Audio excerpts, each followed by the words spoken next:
pasión. Una pasión que siempre me acompaña y con la que he aprendido a escuchar, a llorar, a sentir, a reír, a amar, a vivir. La ópera. Una pasión sin límites que me llena día a día.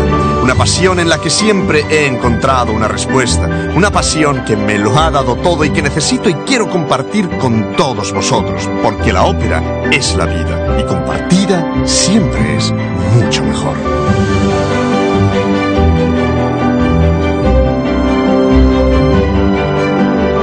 Para todos los que amáis la ópera, para todos los que queréis saber el origen de las cosas, el misterio de la vida, o mejor aún, para todos los que queréis saber de dónde vienen los niños, este es vuestro programa.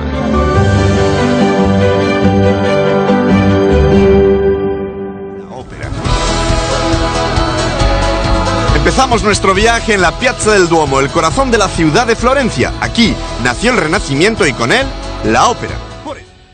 Estoy intentando averiguar un poco cómo era la música que había antes del nacimiento de la ópera, antes incluso del teatro madrigal, aquella música que era propia de la época medieval. Has venido al lugar idóneo, porque aquí, al igual que la arquitectura, también la música es como hace 1000 años, ya que los monjes continúan cantando cada día melodías tan antiguas como estas piedras. La característica típica del gregoriano es la monodía, es decir, todos los miembros del coro siguen la misma melodía. ¿Qué te parece si vemos un poco cómo se escribía esta música con hermoso libro que tienes?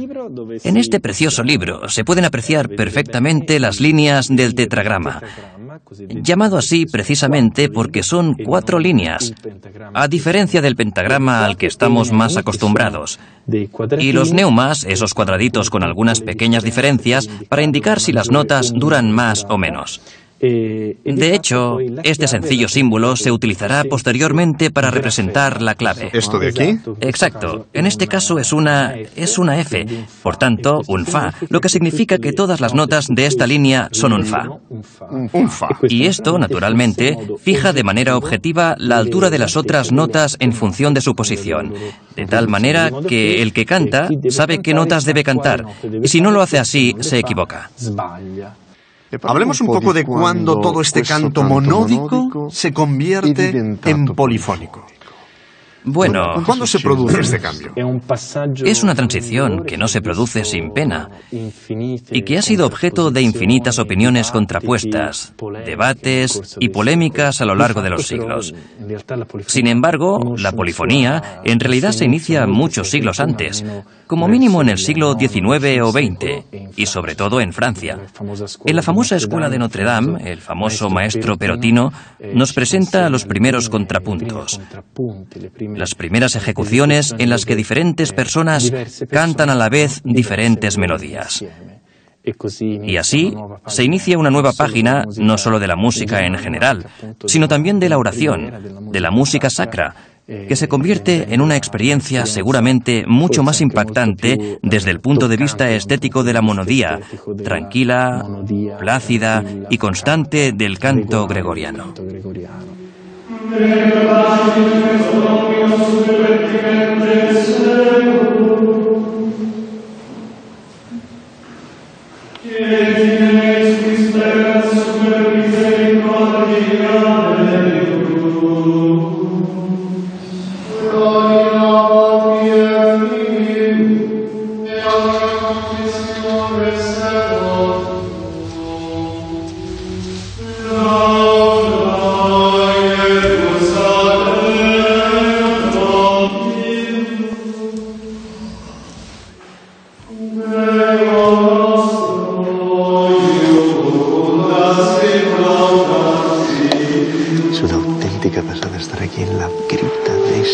Escuchando el canto gregoriano. Fijaos que es exactamente como nos ha explicado el padre Bernardo. Mirad, toda la congregación cantando al unísono, a una única voz. Mirad, primero canta uno y responde todo el coro, pero siempre en monodía, sin polifonía, todos cantando exactamente la misma melodía y naturalmente sin instrumentos. Mirad.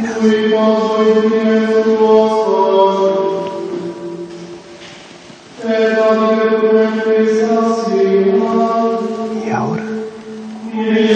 voz del coro al unísono en monodia, sin instrumentos, totalmente a capella.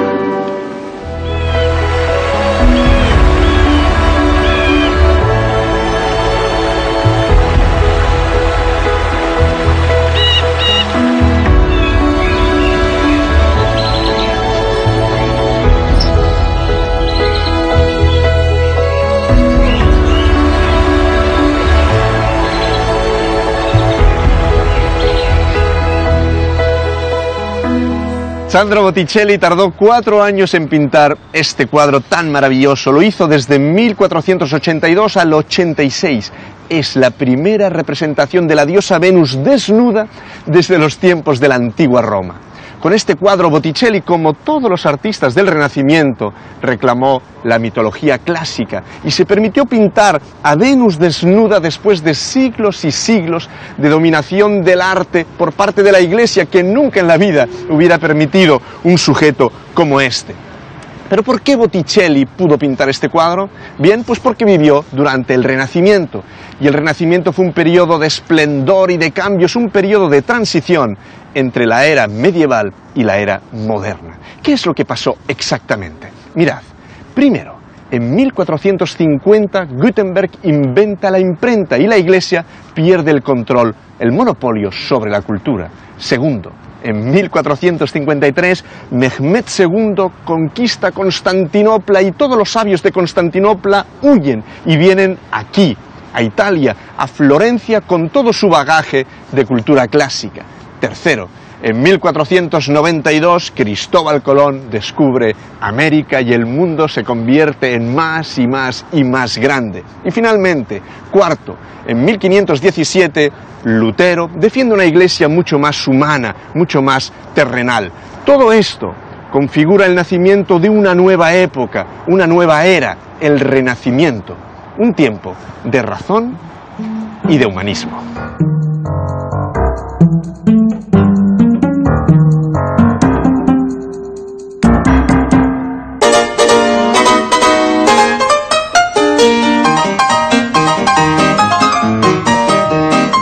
La obra que mejor sintetiza el Renacimiento es El hombre de Vitruvio de Leonardo da Vinci, un estudio de las proporciones humanas. En el Renacimiento, Dios ha dejado de ser el centro del mundo. Ahora, el centro del mundo es el hombre.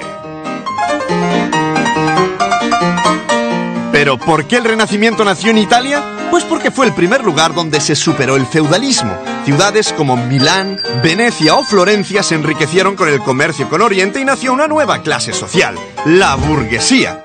Gracias al auge comercial, estas ciudades-estado fueron la cuna de las primeras operaciones bancarias y financieras. Florencia se convirtió en la capital de la banca con una familia al frente, los Medici. Y aparecieron Leonardo y Miguel Ángel, y Tiziano y Rafael, y Dante y Petrarca. En definitiva, había dinero, y cuando hay dinero, hay ocio. Y si hay ocio, hay música y hay teatro. El teatro madrigal se representaba en las mejores fiestas de los palacios florentinos, sobre todo en el Palacio Pitti de la familia Medici, la familia más rica y más poderosa de la ciudad. Alrededor de los Medici se congregaba un grupo de intelectuales conocido como la Camerata Fiorentina. Estudiaban las tendencias en arte, música y teatro, y estaban liderados por este hombre, Giovanni de Bardi. Entre sus miembros estaban Giulio Caccini, el teórico, Jacopo Peri, autor de melodías extraordinarias, Jacopo Corsi, también compositor, o Ottavio Rinuccini, el poeta. Todos ellos eran auténticos hombres del Renacimiento y se dieron cuenta de que el teatro madrigal podía mejorarse. Así que decidieron evolucionar. Los miembros de la Camerata decidieron investigar y volvieron al pasado, a los clásicos, y estudiaron el teatro que se representaba en la antigua Grecia o en la antigua Roma, en lugares tan extraordinarios como este, el teatro romano de Fiesole. a las afueras de Florencia. Los miembros de la Camerata descubrieron una cosa revolucionaria para ellos. Descubrieron que los actores que estaban aquí encima del escenario eran ellos mismos los que recitaban el texto de una manera muy curiosa, lo que se conoce como la voz diastémica, que suena más o menos así. Voz diastémica, más o menos, ¿eh? Es una voz entre hablada y cantada. También descubrieron que aquí abajo, atención, en este lugar llamado orquesta se situaba el coro, que también cantaba con la misma voz diastémica y a una única sola voz, es decir, con monodia. Con estos descubrimientos, los miembros de la Camerata Fiorentina decidieron aniquilar la polifonía. Primero, porque dificultaba la comprensión del texto, y segundo, porque no era propia ni de los griegos ni de los romanos. El resultado fue que los miembros de la Camerata crearon un tipo de espectáculo revolucionario, el paso previo a la ópera, lo que hoy podríamos llamar protoóperas.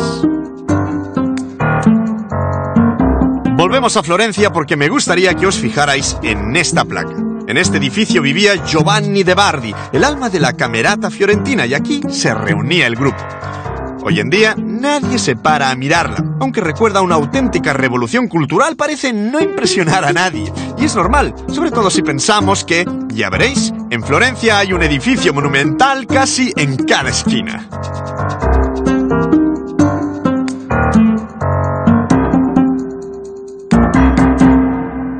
Florencia es una ciudad apasionante y desde esta terraza tenemos unas vistas increíbles de los edificios más emblemáticos de la ciudad. Mirad, justo aquí delante tenemos el Batisterio de San Giovanni, el edificio más antiguo de Florencia, y quiero que os fijéis, atención, en esas ventanitas tan especiales que tiene, están diseñadas por el mismísimo Miguel Ángel. Aquí delante también Santa María del Fiore, la famosísima Catedral de Florencia, la que todos conocéis como el Duomo. Y si me seguís por aquí, seguidme, atención, cuidado aquí con los escalones, tenemos el Palazzo Vecchio, que es justo esa torre que se ve ahí, esa torre con ese reloj pequeñito abajo.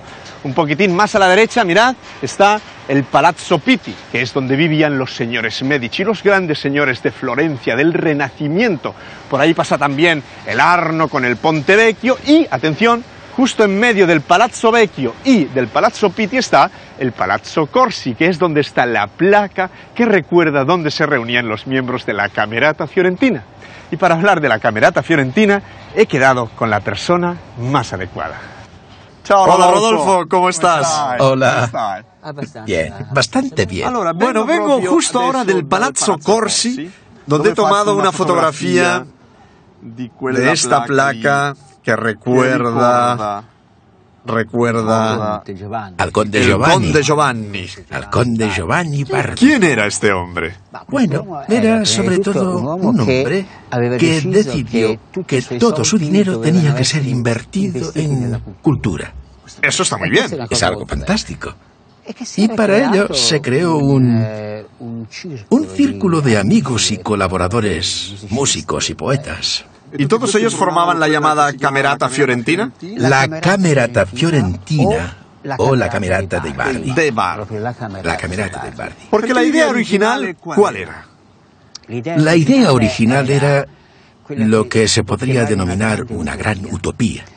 Es decir, la reconstrucción a través de el gusto moderno para la época, ¿se entiende? ¿Se entiende? A través de la música, la tragedia griega.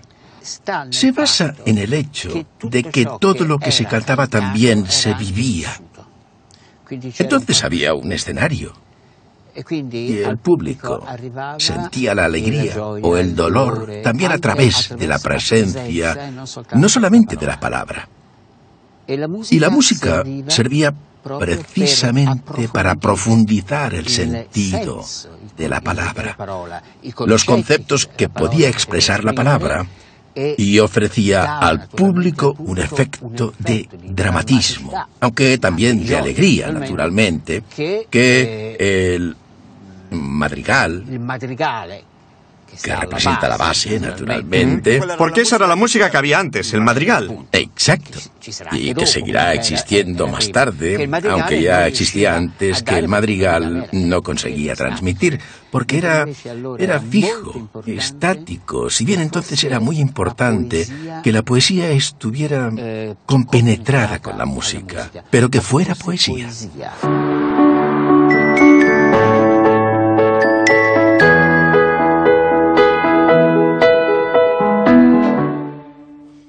Volvemos a la Camerata Fiorentina porque fueron algunos de sus miembros, encabezados por el compositor Jacopo Peri, los padres de la que podría considerarse la primera protoópera de la historia, Dafne.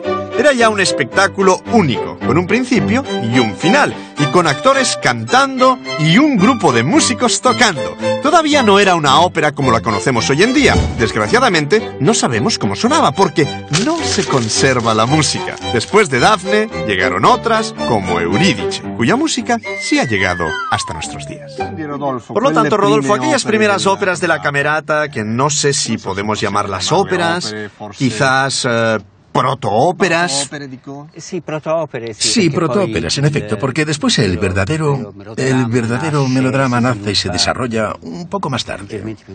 Más tarde, porque primero fue la Dafne, ¿no? La primera era la Dafne. La Dafne. La primera que podemos afirmar que fue escrita era la Dafne de Rinuccini y Pericorsi. Entonces, ¿cómo sonaban?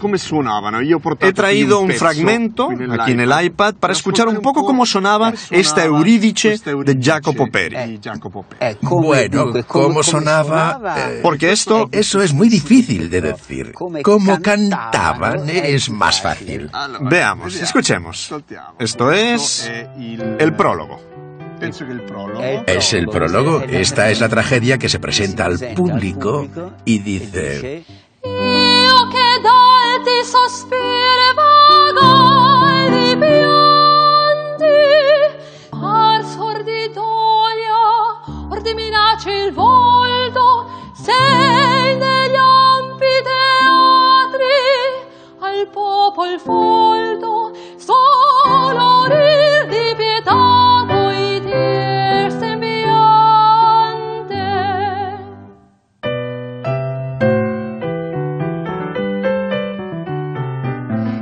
Bueno, el tipo de canto era una melodización del texto. De hecho, se trata de la técnica denominada recitar cantando. No era entonces una melodía como la conocemos o como la reconocemos hoy en día.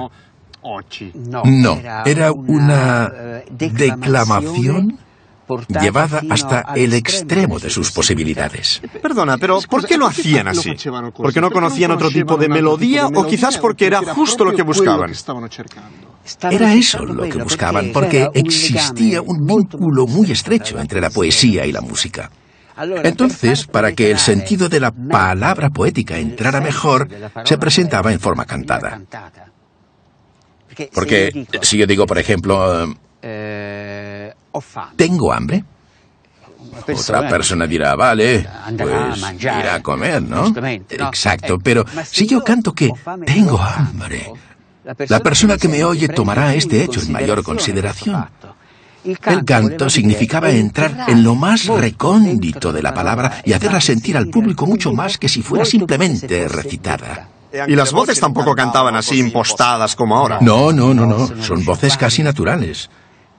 A menudo se trata de voces casi naturales porque no existen grandes virtuosismos. En esta melodía, o mejor dicho, en esta declamación melódica, en este recitar cantando, no existen los virtuosismos que se adquirirán poco después con Monteverdi.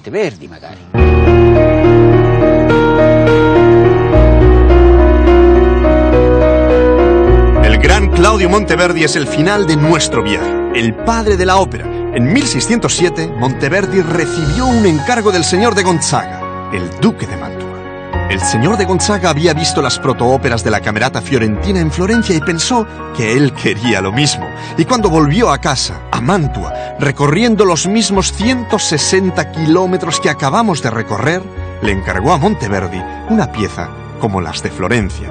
Una pieza revolucionaria que se acabaría convirtiendo en la primera ópera de la historia. Ha llegado el momento. 24 de febrero de 1607, el día en que Claudio Monteverdi estrena aquí, en este Palazzo Ducale, l'Orfeo, Fábula y Música, la primera ópera de la historia. Bien, ópera como la entendemos hoy en día. ¿Estáis preparados para escucharla? Sí, las notas que vamos a escuchar son las notas de la obertura, porque Monteverdi fue el inventor de la obertura. En aquella época la gente no prestaba mucha atención, así que Monteverdi pensó, para captar la atención de la audiencia, en poner una música antes de que empezara el espectáculo. ¿Y qué música escogió? Escogió la marcha militar de los Gonzaga, de los duques de Mantua, que eran los que pagaban el espectáculo. Así, de este modo, se aseguró que por respeto a los que pagaban el espectáculo, la audiencia estaría en silencio y atenta. Y ahora sí, ¿vamos a escucharla? Pues venga, vamos allá.